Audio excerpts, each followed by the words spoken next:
One of the highlights of the En Primeur tastings in April in Bordeaux is the tasting at Chateau Ducru-Beaucaillou. It's always a little bit different. Bruno Borry, the proprietor, likes to do a bit of show, a little bit of jazz. The red carpet is laid out. You sometimes almost feel as if you're sort of turning up to a film premiere or something. It's quite special, and it's lovely to see. He hasn't lost his style. He hasn't lost his panache. This year, Bruno hasn't sent samples in the normal way. I received this yesterday afternoon in the Ducru purple livery, and all the tasting notes in there, orange as well. They love the purple and orange livery. And then inside, I've got 4 samples of the 4 different cuvées that they'll be releasing en primeur.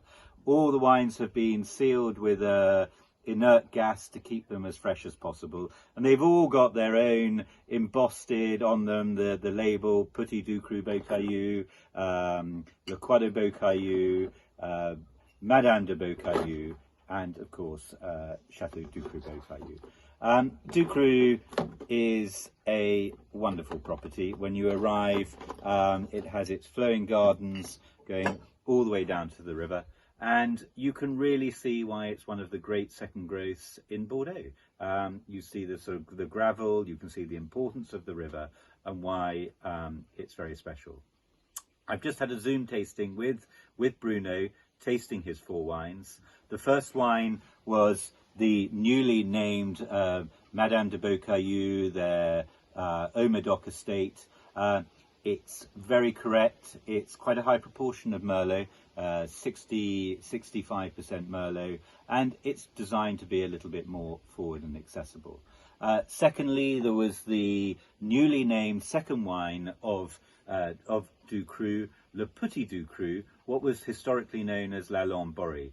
And I'm very, very impressed with this, actually. Again, a higher proportion of Merlot, and it's everything that a second wine should be. It's not trying too hard to be something it shouldn't be.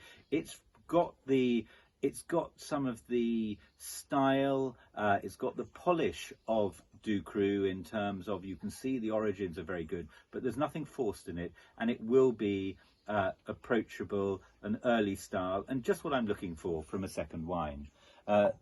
Thirdly, we have Le Chateau Beaucaillou, which is a bigger, more structured Cabernet-based wine. And then finally, the Ducru-Beaucaillou itself.